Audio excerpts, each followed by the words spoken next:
Hey there. How are you doing? Hope you're doing super well. I felt inspired to do a little Oracle Tarot pull for the upcoming full moon in Taurus, illuminated by the Scorpio sun. So may this reading illuminate whatever needs to be revealed within you at this time. And whenever you're here, there's likely something for you to hear. May there be no interference, and may I be a clear channel for whatever message needs to be brought through at this time. And may it be in the highest good of any and all that tune in whenever you tune in. So, starting off with the Into the Lonely Woods Oracle deck, I pulled from the below to the above. And it's right under a giant full moon, super moon. So if you want to take a moment to just look at the image and see what it brings up in you before I read from the guidebook.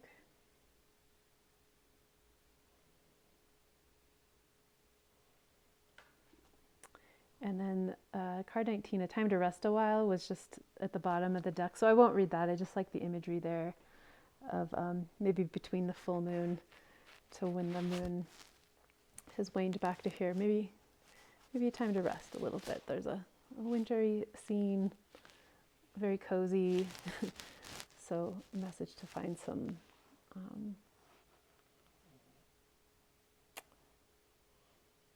set your baggage down for a while and rest a bit, go within. Winter is a time of going within. We're not quite there yet, but at the beginning of November, let this reading be what we need to know around the full moon. And since it's the start of the month, what we need to know for this upcoming month. So it's time to shift your gaze from the path below to what's above. For it's these higher places you will journey to next. You will always have your feet on the earth, but for now, you must lift your spirits by looking up and seeing the tops of the trees. Learn what lies upon the next mountain. Discover the source that is the light that comes from the east at dawn.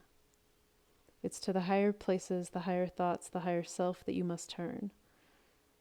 For when you do so, the gift you hold within you will find exactly the right time and the right place to be offered, and finally be fully held and appreciated.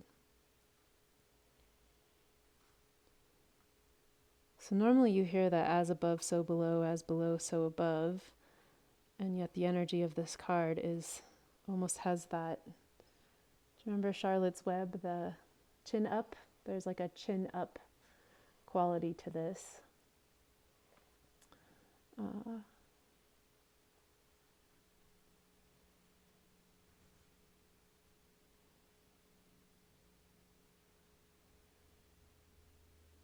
And I like how it mentions you'll have your feet on the earth. So not to, definitely don't spiritual bypass.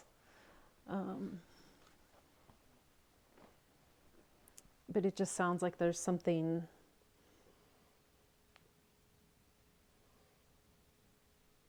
that needs us to access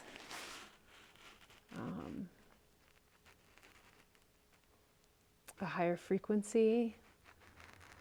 And when I say higher, I don't necessarily mean like, even though the card says from below to above, but like a higher frequency, almost thinking like lighter, less dense.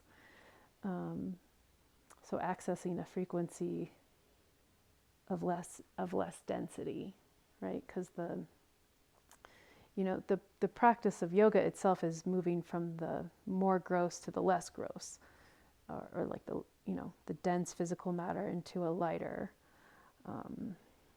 state of being. So there's some sort of message around that, and around the full moon, things can feel really heavy and chaotic, and like, the moon pulls on the tides of the ocean and we're like 90% water or whatever. And so feeling, at least if you're sensitive, I know that I do, feeling the pulls of what's being illuminated in the subconscious or the collective unconscious, subconscious.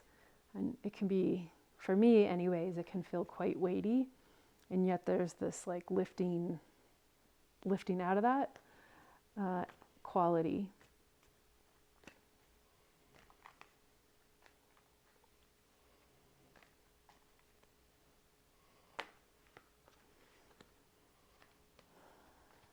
And that maybe rest is a part of finding that. Maybe there's some going within. And then, yeah, I already started shuffling the tarot as I was speaking about the oracle card. And one card came out. I'll set it down in just a second. But just real quick, he's gazing, he's curious.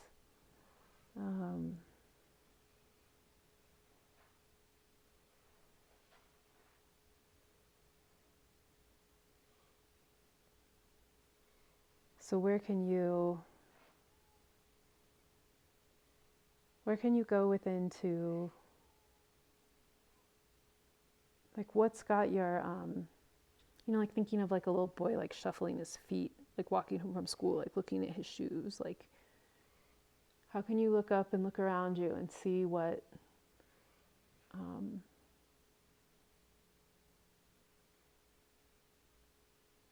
what needs either attention or curiosity, or like how can you bring that frequency to moving forward, especially after a pretty tumultuous October. I don't know when you're listening to this, but I had heard a few astrologers reference that it was going to be pretty intense, bumpy ride, and sometimes I'll discount that because I'm like, well, they just say that every month, like, oh, September is going to be so this, and oh, the start of the year is going to be so this, and then it goes by like it might normally, but October was super intense. So, and we just came off of Halloween, and if you celebrate Day of the Dead or All Saints Day, the honoring of the ancestors can be kind of that the veil between worlds is thinner, and accessing just deep reflection, and maybe reflecting on the ancestors, on people we've loved and lost, on the family line, on maybe there was like loss in the immediate in your immediate reality, and maybe that was really hard, but then in the letting go creates this space for something new. And I feel like this card is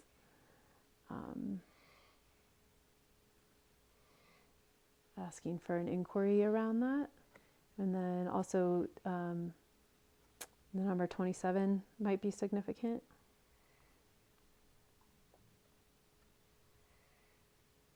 I'm hearing from now until 2027.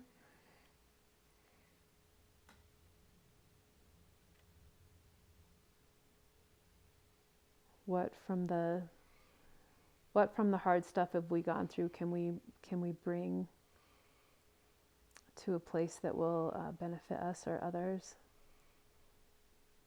And also giving yourself permission to rest, because it's been pretty intense. And then the strength card came out when I was talking, if you heard that.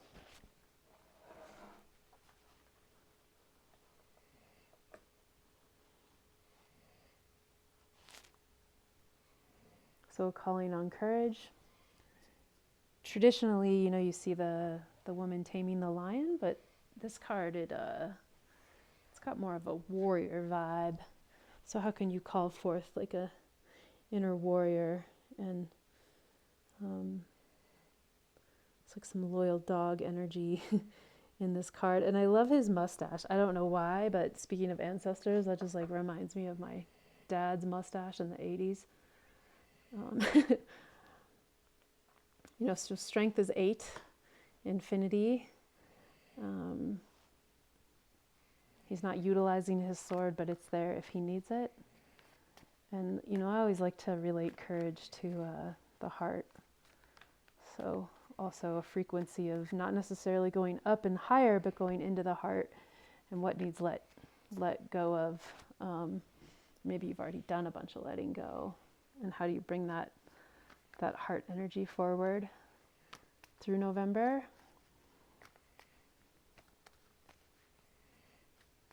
You know, take what you like, leave the rest, take what resonates.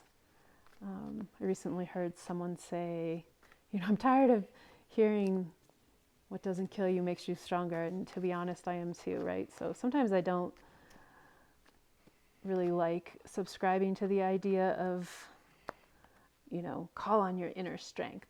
But I do like saying call on your inner warrior right now, because it does feel like there is like a lot of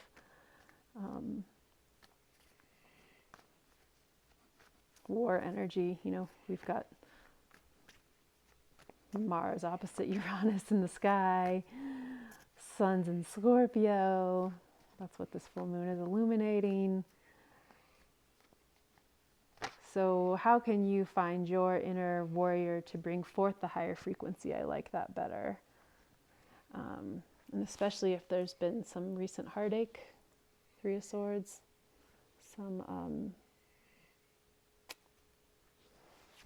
something hurting your heart. Ooh, yeah, that almost brings tears to my eyes. So instead of, that also speaks to the loss too. So instead of, and apologies if you can hear my dog snoring, she like has nasal issues.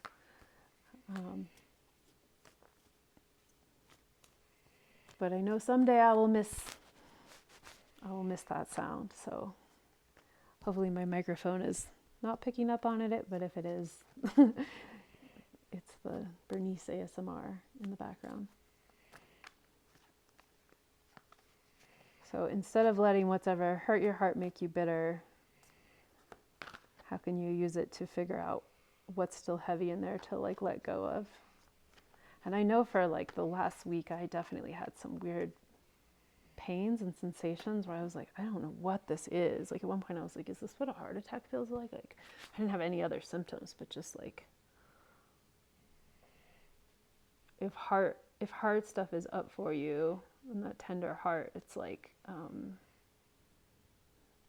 hearing it's calling on your attention to really go there and be with it, and feel through it. Scorpio is a very feeling time. Let your emotions inform you. To let the heaviness go to, because that could be the below, right? Like we're not going up or down, we're going into the heart. And then I'm using this heavier light metaphor. And one isn't better than the other. We're in a polarity universe, like they both, one can't exist without the other. But maybe giving that heavy some attention to release it, and then calling on that strength. Look, the way the sun is it's highlighting the mustache. I almost feel like this is my dad's ancestral spirit showing up right now. Speaking of recent the veil being thin. That's personal. I probably don't need to bring that into the reading, but and then the Chariot just fell out. So he's got a star on his third eye. Again with the sword. Look at all these swords. The Strength and the Chariot are major arcana cards, and the Chariot has to do with forward movement. So it's like, with what I just said, how do we move forward with all that's happened, all that's lost or hurting our heart, or has died. And there's no going back. So again, he's got this deck. I haven't used this deck for a while. I really love this deck. He's also got the sword, but he's not holding it, right? So there's this ability to, we've got two of the three swords in these three cards here. This card is so interesting. There's something about tending to your own vision of how to move forward on the horizon, if you look at the top there. But then again, like what's going on in the heart space? You know, normally you see the chariot, they're on like a horse or a cart, or there's like a wheel, but the wheel is in the heart space. So, and then this blue triangle is pointing up to that. So focusing on the space in between your center of your head, your insight, your vision, and what's in your heart.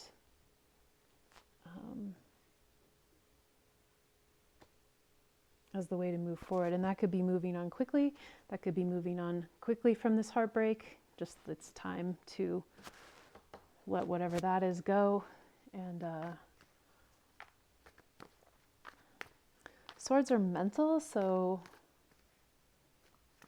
and they can also defend or attack. So I feel like in these two cards, it's like, it's there for protection if needed, but it's not causing harm. Whereas this poor heart, you can almost hear those swords like, bleep, like that sound of like, oh.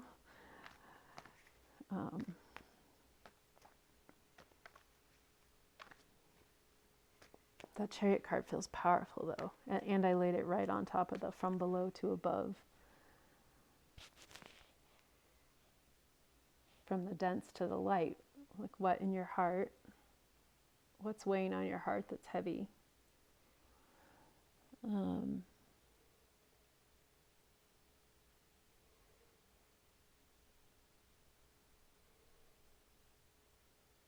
The chariot is the number 7, so a very spiritual number. And then strength is 8, so 7, 8. 5, 6, 7, 8. Do a little dance move. And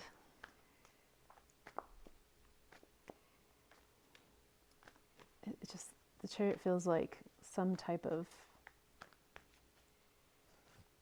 I don't know about the word victory, but like something gained moving forward from letting go of something that really hurt you, and that you have the strength to get through it and keep your chin up moving forward. So I am going to just pull a few more cards and then call it. So we've got the 3 of Pentacles. Focus on yourself. What needs mastering in you, in your world, what needs tending to. That's going to help the chariot go along. I think the word triumph is often associated with the chariot too. So there's some sort of triumph, even if it doesn't feel like it or it's unseen. Moving from these darkened skies to the blue skies. So what's the overall advice for this coming energy of time?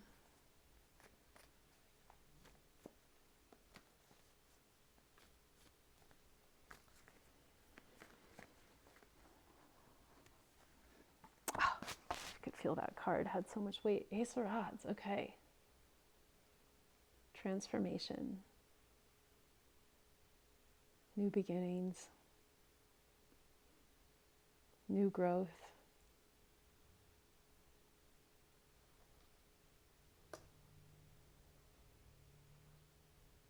And the way the light just happens to be highlighting that.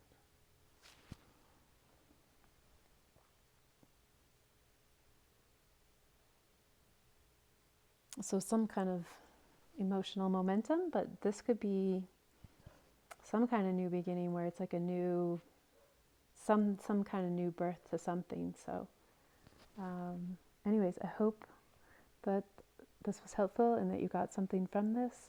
Wishing the illumination in your heart to shine in a way that is helpful to you and reminding you to be kind to yourself at this time. And be well. Thank you.